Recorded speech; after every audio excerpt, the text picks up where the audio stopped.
주간 포털사이트 뉴스에서 가장 이슈가 되었던 뉴스들을 살펴보고 빅데이터 관점에서 분석해보는 빅데이터 시간입니다. 비플라이스 오프 더 미디어 빅데이터 연구소 소장 이경락 박사 나왔습니다. 어서 오십시오. 네, 안녕하십니까. 예, 어제 저녁부터 해서 오늘 지금 이 순간까지 네. 박원순 서울시장의 사망 소식과 관련한 여러 가지 이야기들이 SNS 또 인터넷상에 올라오고 있습니다. 네네. 그거 포함해서 지난주 어떤 이슈들이 있었습니까? 네, 어제 저녁부터 오늘까지 굉장히 다들 촉각을 곤두세웠었는데 그런 충격적인 소식이 결국 들려왔습니다. 그래서 박원순 서울시장이 스스로 이제 생을 마감을 한 것이었는데 계속 이제 관련된 이슈가 나오고 있고 아무래도 그러다 보니까 키워드도 핵심 키워드 역시 박원순 시장과 관련된 내용들이 많이 나오고 있습니다. 그래서 이런 충격적인 사건들이 많이 벌어져서 어떻게 보면 코로나와 관련된 키워드는 좀 주춤한 거 아닌가 이렇게 여겨질 정도였습니다. 그래서 박원순 혹은 서울시장이라는 어휘가 키워드 5위권한테 위치했고 그리고 부동산 관련된 어휘도 10위권 내에서 계속 이제 위치를 하고 있었습니다. 코로나의 경우에 여전히 이제 5, 60명대 그런 감염 추이가 있기는 한데 키워드 상으로는 이제 10위권 밖으로 밀려났고요. 어쨌든 지금 다른 이슈들 때문에 코로나 이슈들은 조금 주춤한 것 같은 그런 기분입니다. 피로감이 있을 수도 있겠죠. 지금 네, 몇 개월째 계속 이러고 있으니까. 네, 그런 부분들 여러 가지 복합적으로 작용했고 그래서 이런 걸 통해서 5가지 이슈를 선정해봤습니다. 그래서 첫 번째는 아무래도 박원순 서울시장 사망 그리고 두 번째가 고위공직자의 다주택 처분 지침 그리고 세 번째가 안희정 전 충남지사의 모친 조문 이슈 그리고 네 번째가 곧 최숙현 선수 사망 관련해서 이모경 의원 발언이 논란됐던 부분 그리고 다섯 번째가 손정우의 그 미국 송환 불허 결정된 것 이런 것에 대한 반발 이런 것들을 들 수 있겠습니다. 예, 그럼 박 시장 이야기부터 해보죠. 네. 인터넷에서는 어떤 이야기가 나오고 있습니까? 좀 아무래도 좀 무거운 기분으로 말씀드릴 수밖에 없는데 대부분의 의견들이 사실 이제 박 시장을 추모하고 명복을 비는 내용이긴 합니다. 그런데 예전과는 조금 다른 게 우리나라가 전통적으로 이제 망자에 대해서 좀 불편한 얘기를 하지 않는데 지금 좀 비판적인 이야기들도 나오곤 있습니다. 어떻게 보면 좀 엄숙하고 그래서 이제 부정적인 평가를 안 했는데 박원순 시장에 대해서 부정적으로 평가하는 쪽의 의견을 보면 좀 두 가지 정도로 나뉘는데 이른바 이제 예전부터 정치적으로 반대 입장에 있었던 분들이 있어요. 이제 그런 분들 같은 경우에는 굉장히 그 진영 논리 쪽에서 이제 공격을 하기도 하고 이제 부도덕성을 이제 강조하기도 하고 그리고 한쪽에서는 피해자 입장을 강조하는 것 이렇게 해서 지금 나뉘어서 볼 수가 있습니다. 예를 들어서 예전부터 이제 박원순 시장을 부정적으로 평가했었던 정파적으로 부정적으로 평가했던 사람들 같은 경우에는 지금 성추행 혐의로 고소당한 것 이걸 가지고 자살의 원인이다라고 아예 기정사실을 해버리고 부도덕한 시장이라고 계속 공격을 하는 게 있고 그리고 이제 문제로 제기된 그 성추행 고소건과 관련해서 그 앞으로 이제 피해자가 또 추가적인 피해를 보지 않을까 이런 식으로 우려하는 이런 시각들도 좀 많이 나타나고 있었습니다. 그래서 그 입장을 가지는 분들을 보면 어쨌든 박 시장의 선택이 안타깝긴 하지만 피해 회복을 위해서 좀 더 노력했어야 되는 거 아니냐 이런 의견들도 있습니다.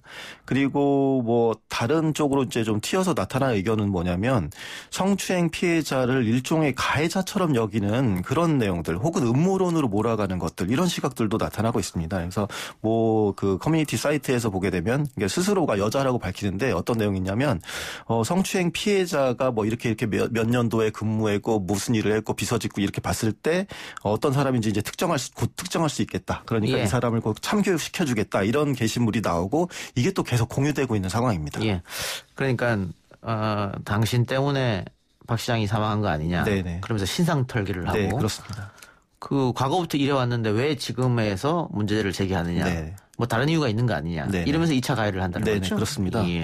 그래서 어떻게 보면 인터넷에서 전방위로 피해자에 대한 2차 가해 나아가서 또 어떻게 보면 린치를 유도하는 거거든요. 다시 교육시켜주겠다 이런 거니까 이런 게시물이 계속 또 막 공유까지 되니까 이 굉장히 사태가 엉뚱한 방향으로 흘러서 이 때문에 이제 경찰이 이런 입장을 밝힙니다. 그러니까 박 시장을 고소했던 고소인이 만약에 요청을 하면 적극적으로 신변 보호 조치 조치를 취해주겠다. 그리고 이 사건이 공소권 없음으로 종결은 되겠지만 그렇다고 해서 이제 경찰이 서둘러서 이렇게 종결 처리를 빨리 하지는 않겠다. 그러니까 뭐 뉴스원 보도에 따르면 이제 경찰 관계자가 이런 얘기를 하는데 고소 처리 기한이 약 2달이라고 합니다. 그러니까 2달인 점을 고려할 때 무리하고 이게 촉박하게 이제 수사를 막 종결하고 마무리할 이유가 없다. 그렇기 때문에 장례 절차나 이런 상황들을 보면서 차분하고 신중하게 이런 관련된 일들도 밝히겠다. 뭐 이렇게 얘기를 했다고 합니다. 예. 그게 쉬운 문제는 아닌 것 같아요. 뭐 방금 네. 우리가 얘기했던 그런 것들도 2차 가해가 될 수 있는 문제고. 네, 그렇습니다. 다만 또 이걸 잘못 얘기했다간 또 망자의 명예훼손이 될 수 있는 네, 문제고 굉장히 조심스러운 문제이기 때문에 네.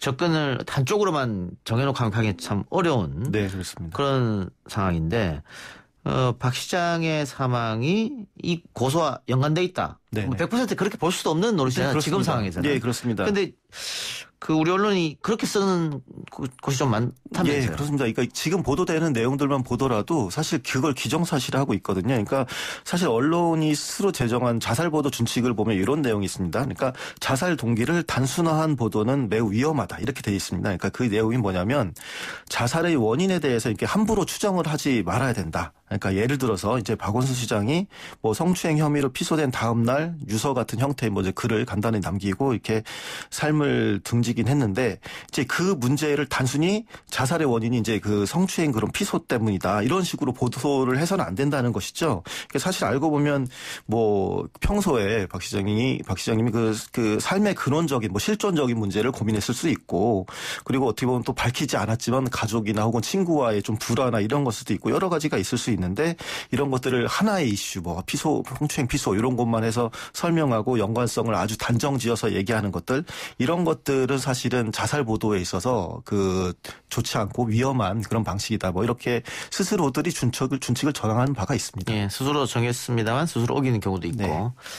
알겠습니다. 올감 등 말하기 어려운 고민으로 전문가의 고민이 필요하면 자살 예방 한라인 1577-0199번 또 희망의 전화 129번 생명의 전화 1588-9191번 청소년 전화 1388 등에 전화하면 24시간 상담 받을 수 있습니다.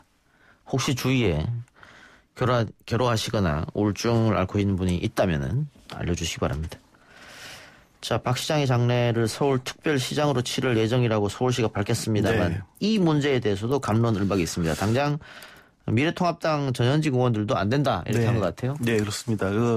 박원순 시장 추모 관련 문제도 보면 좀 세대에 따라서도 문화적 차이가 좀 드러나는 것 같습니다. 그러니까 예를 들어서 기성세대 같은 경우에 지금 정치인들 특히나 여당 정치인들도 당연히 뭐 성추행 얘기만 나오더라도 그런 거 예의 아니다 이렇게 딱 얘기를 하지 않습니까? 그런 것처럼 망자에 대해서 예를 갖추는 것이 우선이지 이런 의혹 같은 거 예의에 어긋난다는 시대의 반응이 뭐 굉장히 기성세대들은 많이 기본적으로 그렇게 있습니다. 그런데 젊은 층을 중심으로 나타나는 반대 여론들을 보게 되면 죽음으로 이제 모든 것을 덮는 분위기 이런 거에 대해서 좀 부정적인 의견들이 많이 있습니다. 그래서 어떻게 보면 피해자에 대한 고려가 없는 책임 회피 아닌가 이런 식으로 보는 시선도 있고요.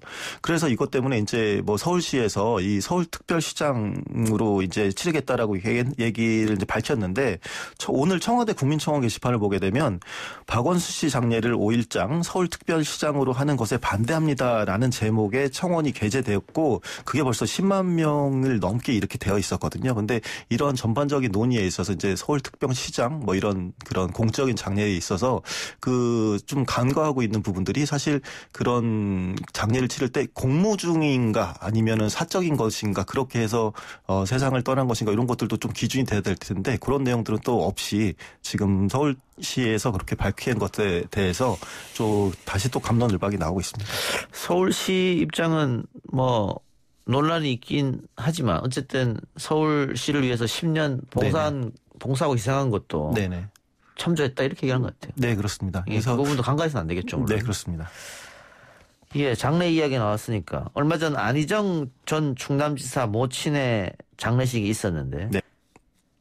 이것도 이것도 논란이 됐습니다. 예, 그렇습니다. 어떻게 보면 좀 비슷한 게 두산이 있습니다. 공통된 부분들이 있는데 이게 보면 변화하는 시대상 이런 것들도 많이 반영하고 있는 논쟁 같습니다. 그러니까 안희정 지사 모친 장례식의 경우에 그러니까 좀 대통령을 비롯한 특히 여당 국회의원들이 조화와 조문을 이제 하고 했는데 이게 이슈가 됐습니다. 그러니까 해당 이슈가 왜 됐는지를 살펴보면 이 안희정 지사가 사실 정치 사범도 아니고 뭐 어떻게 보면 좀 위력에 의한 강제추행으로 형을 살고 있는 사람인데 이런 그 사람의 의례에 너무 이제 공적인 사람들이 공적으로 적극적으로 참여했다. 이래서 이제 이슈가 된 거였는데 그래서 이와 관련해서 이제 불편함을 느끼는 분들은 그 안희정 지사의 그 성폭행 피해자인 김지은 씨의 입장을 봤을 때 이게 과연 어떻게 느껴지겠는가. 그러니까 그가 저서에서 주장한 것처럼 어떻게 보면 이런 것들이 여전히 그 잘못한 사람들을 보호해주는 끈끈한 네트워크를 보여주는 것 아니냐. 이런 식의 좀 반발이 있습니다. 근데 예전 같았으면 이런 것들이 이슈가 되지 못했을 텐데 그러니까 최근 들어서 성과 관련된 이슈들 그리고 여성 인권들 이런 것들이 많이 이제 이슈가 되고 그들의 목소리가 커지면서 이것들이 이제 논란으로 좀 더 확산되고 있는 그런 모습을 보이고 있습니다. 대법원에서 유죄 판결을 확정 판결을 받고 지금 구속돼서 처벌을 받고 있는 상황이잖아요. 네. 그 사이에 자신의 모친이 돌아가신 거고 네네. 귀휴 와서 장례식장을 지켰고. 네네. 근데 한때 동지들이 뭐 조문을 왔다던가 네네. 주화를 보냈다. 네네. 범죄자한테 그런 거 하면 안 된다. 네네. 피해자가 있으니까. 이 말입니까? 뭐 그런 식으로 반응하는 경우들이 좀 많이 있었습니다. 그렇군요. 근데 반대쪽 이야기는 이게 천륜의 이야기인데 네네. 그렇죠. 그러니까 어떻게 천륜을 외면할 수 있느냐. 네. 또 뭐 안희정 지사가 잘못한 거지. 안희정 지사의 모친이 잘못한 것도 아닌데. 네, 그렇습니다. 이런 얘기도 있어요. 예, 그런데 이제 이런 것들이 맞는 얘기고 아까도 말씀드렸지만 우리 전통적인 정서가 있지 않습니까? 그러니까 망자에 대한 그 애도 그리고 그 자식에 대한 위로 이런 것들이 너무 이제 당연한 우리 정서인데 이게 사실 조금 문화가 좀 바뀌어 있다는 그런 측면도 있고 어떻게 보면은 현실을 그런 지적들 그러니까 뭐 당연히 돌아가신 분을 추모해야 되는 거 당연한 거 아니냐 이런 것들이 있는데 요것들도 사실은 약간 어폐가 있는 부분들이 우리나라의 문화적 특성을 봤을 때 이제 유명인이 돌아가시면 그분을 추모하는 그런 경우들이 많지만 사실 또 유명인의 가족이나 이런 분들이 돌아가시면 사실 어떻게 보면 그 유명인을 위로해주는 그런 성격의 조문 성격이 강한데 그렇게 봤을 때 그 안희정 전 지사의 모친의 장례식은 그러니까 그 어떻게 보면 안희정 전 지사에 대한 위로라고 볼 수가 있는데 이런 것을 봤을 때 지금 이번에 그런 장례식이 정치적 재기를 노리는 그런 것 아니냐라고 해서 이제 또 굉장히 비틀어서 보는 그런 시각들도 좀 나타났습니다. 안 전 시장이 정치적으로 제기할 수 있다고 생각하는 분이 계시나 보죠? 네, 그런 사람들이 이제 또 반대 진영에서는 예, 굉장히 이제 그런 것들이 좋지 않게 보이는 사람들도 있는 것이죠. 예. 다른 이슈로 넘어가 보죠. 네. 고 최숙현 선수의 사망 및 폭행 사건과 관련해서 이모경 의원이 구설수에 올랐습니다. 어떤 이유였습니까? 네, 그 이모경 의원이 알다시피 이제 광명갑의 국회의원입니다. 그러니까 비례대표가 아니라 지역구 의원이고요.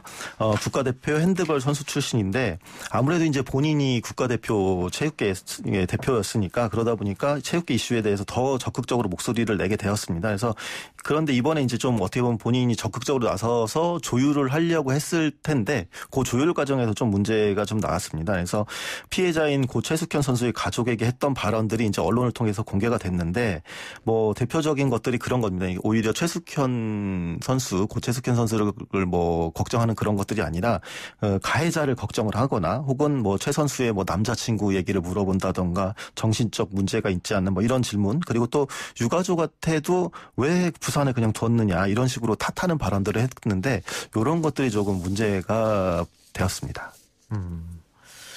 근데 이모경 선수는 특정 언론에서 내 말을 짜집게 해서 보도해서 그렇다. 네네. 풀을 들으면 안 그렇다. 뭐 이런 얘기를 하던데. 네, 그러니까 전체적인 내용이나 뉘앙스를 들어보면은 뭐 그렇게 느껴지지 않을 수 있다라고 이제 얘기를 했는데, 근데 뭐 이후에 뭐 공개되어 있는 내용들을 보게 되면, 그러니까 뭐 한 단어를 자른 건 아니거든요. 어쨌든 문장 전체가 다 드러났는데 적어도 그 문장만 보더라도 그 전체 맥락을 안 봐도 그 문장만큼만 보더라도 굉장히 뭐 가족들이나 다른 뭐 네티즌들 입장에서는 충분히 충격을 받을 만한 내용이었다. 뭐 이런 평가가 있습니다. 예. 정부적 판단이 좀 아쉬운 그런 부분이었네요. 네, 열심히 하려고 이제 조율하려고 하던 차에 뭐 그런 내용들이 있었는데 그런 부분들은 좀 아쉬운 부분이 있습니다. 아무래도 초선이 열심히 하시다 보니까 뭐 그런 부분도 있었던 것 같습니다. 하나만 더 다루고 마치겠습니다. 지난주 또 핫 이슈였죠.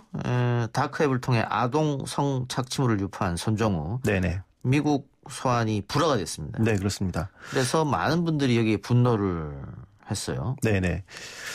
알고 보면 이제 2015년 7월부터 18년 3월까지 이른바 다크웹, 아무나, 그러니까 쉽게 우리가 접근할 수는 없습니다. 물론 아는 사람들, 그러니까 특수한 브라우저를 사용해야지 볼 수 있는 그런 데서 사이트를 운영을 했습니다. 그래서 4천여 명에게서 이제 수억 원에서 수십억까지도 이제 추정이 되는데 암호화폐를 밟고서 이제 아동 음란물을 유포한 그런 혐의를 받고서 기소가 됐죠. 그래서 우리나라에서는 일단 징역 1년 6개월 확정돼서 복역을 했고요.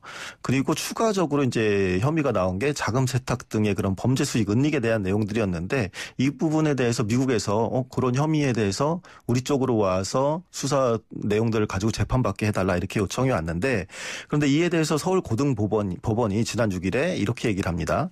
대한민국이 주권국가로서 범죄인에 대해 주도적으로 형사처벌 권한을 행사할 수 있다. 그렇기 때문에 미국 법무부의 범죄인 인도 청구를 거절한다 이렇게 보고 그러니까 내용들을 보면 그 범죄 수익 은닉 행위는 한국에서도 처벌할 수 있고 그리고 손 씨가 오히려 미국으로 인도되면 그 웰컴 투 비디오라고 하는 그 사이트에서 성착취 영상을 소비한 이들에 대한 추가 수사에 오히려 지장이 생길 수 있다 그런 우려가 있어서 우리 안 보내겠다 그리고 뭐 이렇게 하고 또 하나의 이유를 든 게 범죄인을 인도하지 않는 것이 오히려 성착취 관련 범죄 예방과 억제라는 측면에서 대한민국에 상당한 이익이 되기 때문에 우리는 미국으로 못 보내겠다 이런 식으로 얘기를 했습니다. 알겠습니다.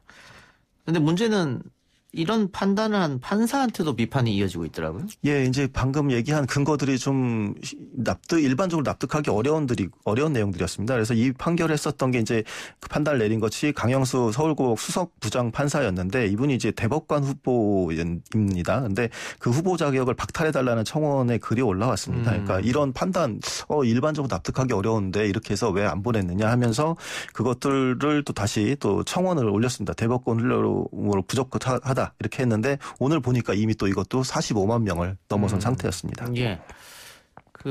이제 판사들은 원래 법과 양심에 따라 판결을 하는데 네. 요즘은 뭐 이렇게 국민청원도 올라오고 이러기 때문에 여론의 눈치를 안 볼 수가 없지 않느냐 뭐 그런 생각도 들고. 그렇습니다.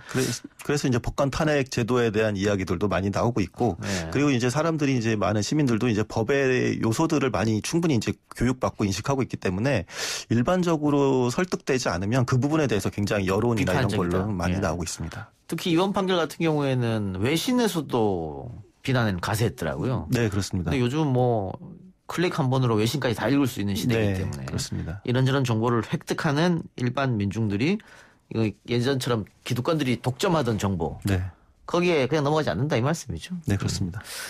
알겠습니다. 오늘 이야기는 이 정도로 하죠. 지금까지 이경락 비플라이 소프트 미디어 빅데이터 연구소 수장이었습니다. 수고하셨습니다. 네, 감사합니다. 오늘 방송은 여기서 마치고요. 저는 다음 주 이 시간 다시 돌아오겠습니다.